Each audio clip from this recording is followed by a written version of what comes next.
Fala aí, mamonenses, sejam bem-vindos a mais um vídeo do canal Verdão. Sempre obrigado pela sua presença aqui mais uma vez. Quem puder deixar o seu like, agradeço muito. Uma ótima sexta-feira a todos vocês. Vamos lá, gente, notícias muito importantes aqui sobre a Sociedade Esportiva Palmeiras e quero comentar algumas coisas aqui sobre São Paulo e LDU e Flamengo e Estudiantes que estão ali. A gente pode encontrar caso a gente passe do River Plate com LDU São Paulo. A LDU largou na frente e o Flamengo tá querendo fazer uma coisa na Conmebol. Teve uma reclamação absurda após a arbitragem de ontem, que se isso acontecer, vai causar bagunça na Libertadores daqui pra frente, vocês vão entender o porquê. Também uma grande novidade que pode acontecer pro jogo já de sábado e atualizar aqui sobre dois titulares, se tem problemas físicos, se podem nos desfalcar ou não.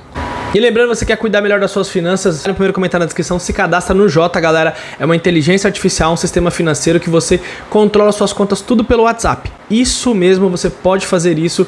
É super simples e fácil, com áudios e com mensagens de texto. Você pede saldo, qual é a minha próxima conta a pagar. Ele lembra você de todas as suas contas que você tem para pagar. Você não tem que precisar ficar lembrando sempre. Então é um grande assistente para te ajudar a controlar melhor suas finanças e é grátis. Você pode abrir conta pessoa física e pessoa jurídica. 5 minutos você se cadastra, beleza? Bom, galera, primeira coisa, a notícia que preocupa pra gente: o Kelvin tem uma suspeita de lesão. Hoje devemos ter novidades sobre isso, inclusive daqui a pouco já deve estar saindo alguma coisa. Ele que saiu com fortes dores nos dedos do pé. Então a suspeita ali de alguma coisa pode ter acontecido. Vai ter um exame ontem, foi apenas um treino regenerativo. Os titulares não treinaram apenas as reservas. Espero que não seja nada sério. O Kelvin que encaixou demais no elenco. Quando ele chegou, até falei, eu acho que a chance dele ser titular rápido é bem considerável. Por quê? Pela questão ofensiva dele. Isso não faz com que o Jai seja um jogador ruim, o Jai seja um jogador imprestável, nada disso. Ele é simplesmente um jogador de características bem diferentes. O Gia é muito mais defensivo, lutador, marcador, desarma. Então o Kelvin aí vai ter um exame hoje decisivo para saber se ele tem alguma lesão ou não. Se ele tiver, ele vai ficar fora, provavelmente, do jogo contra o Fortaleza, óbvio, e também contra o River Plate. A gente espera que não. E sobre o Andrés Pereira, pessoal, ele sofreu uma pancada no jogo contra o River Plate, apanhou pra caramba, né? Mas ele não tem nada sério e estará à disposição amanhã contra o Fortaleza. Aí o Abel, se vai usar ou não, acho que ele não vai usar, ele vai dar uma mesclada no time, visando o confronto de quarta-feira, é o que eu acho. E também, então ele tá bem, tá? Diferente do Kelvin, que preocupa um pouco. E o Carlos Miguel pode estrear nesse jogo contra o Fortaleza. Isso não é uma certeza, mas há uma possibilidade do Abel entrar com um time diferente e dar oportunidade pela primeira vez para o goleiro. Agora eu pergunto, será que isso vai acontecer mesmo? Porque eu fico pensando, se o Abel coloca o Carlos Miguel agora e ele vai muito bem, isso cria uma pressão pro Everton, ou não.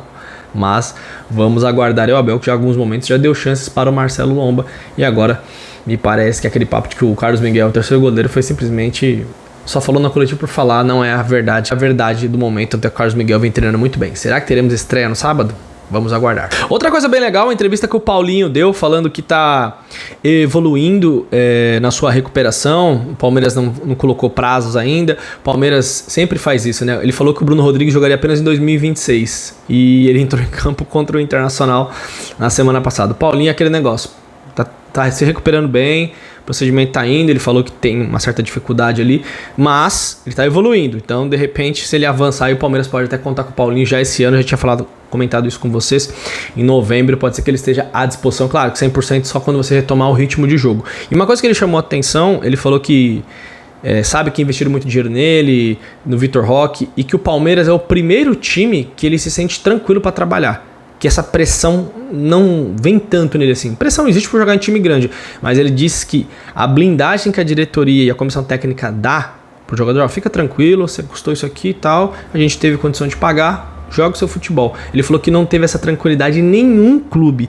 Então isso é um fator muito positivo e faz com que o jogador tenha mais, como posso dizer, tranquilidade para mostrar seu futebol e se adaptar. O Vitor Roque teve um problema ali, o Palmeiras teve toda a paciência do mundo. O Abel foi até legal na coletiva, falou que ele tava com 500 quilos nas costas, agora esses 500 quilos sumiram, né? Que ele vem jogando muito bem. Então achei bem legal esse relato do Paulinho, que esse aí vai nos ajudar muito com a camisa do Verdão, tenho certeza. Outra coisa, sobre São Paulo e a LDU conseguiu um grande resultado, fez um primeiro tempo muito melhor que o São Paulo. É difícil jogar na altitude. A gente fala assim, mas o Palmeiras ganhou lá, a seleção brasileira foi jogar com a Bolívia lá, perdeu outra vez, sabe? E o Palmeiras foi lá as últimas 2 vezes contra o Bolívar, 3 vezes, nas últimas 3 o Palmeiras venceu 2 lá. E tem times que não conseguem simplesmente jogar na altitude. São Paulo foi derrotado por 2-0 e agora tem jogo da volta. Acho que tá em aberto ainda. Futebol pode acontecer tudo. São Paulo pode fazer um gol cedo, mas pode tomar um gol cedo também. Eu acho que é um placar que o São Paulo pode lutar no Morumbi, mas o meu palpite de semifinais está indo. Eu falei que seria Palmeiras e LDU, Racing e Flamengo foram os que largaram na frente, mas ainda tem o segundo jogo. Sobre o Flamengo e Estudiantes, o jogo que eu assisti mais, como o futebol é engraçado. Teve muitas coisas parecidas do jogo Palmeiras e River e Flamengo e Estudiantes. O Flamengo dominou o Estudiantes no primeiro tempo, mas se foi um domínio absurdo. 15 segundos estava 1-0, gol do Pedro, depois 2-0 com o Varela. O Flamengo teve chance ali até o começo do segundo tempo e o time parou. O time segura o resultado. Eu acho que isso daí é do jogador. O time europeu não faz muito isso. Tipo, eu assisto jogo do Liverpool, o Leverkusen do Xavi Alonso, o Bayern de Munique, o City nos grandes momentos. São aqueles times que tem apetite, sabe? Tipo, faz 1, 2, eu vou enfiar 3, 4 em você aqui, você vai ser amassado hoje. O Flamengo deu uma recuada só que assim, o primeiro tempo foi atropelo.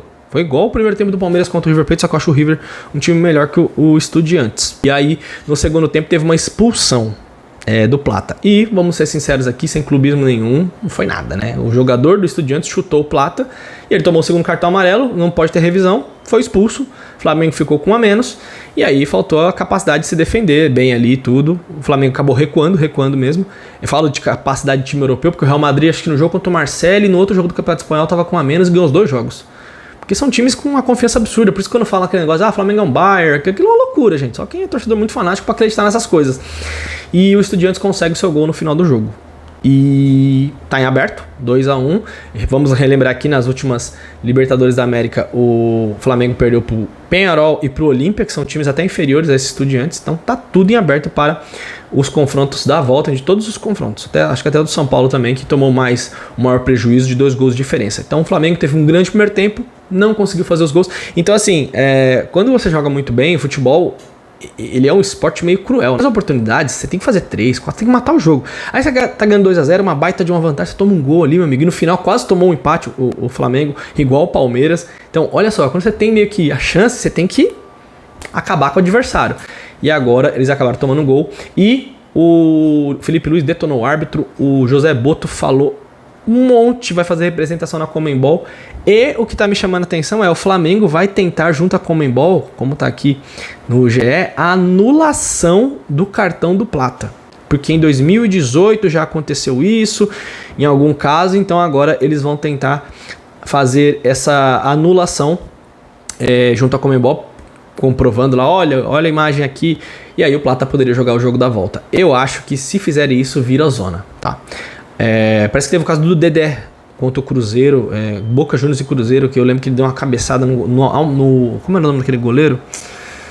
Não era Armani é do River Plate, um goleiro alto que tava no México, fugiu o nome dele aqui agora, e ele era goleiro do Boca Juniors na época. O Dedé foi cabecear a bola, cabeceou a cara dele, ele foi expulso, e parece que o Dedé conseguiu jogar o outro jogo. Houve ali Conmebol aceitou o que errou, mas no jogo decisivo agora. E sobre a arbitragem já vou falar. Sempre que eles puderem, eles vão puxar a arbitragem para os times argentinos. Sempre. Para outros times, o brasileiro sempre vai ser prejudicado. Isso eu tô falando do Palmeiras, eu tô falando do Flamengo, eu tô falando do São Paulo, eu tô falando do Grêmio, do Internacional. Os caras, se puderem, eles puxam mesmo pro outro lado.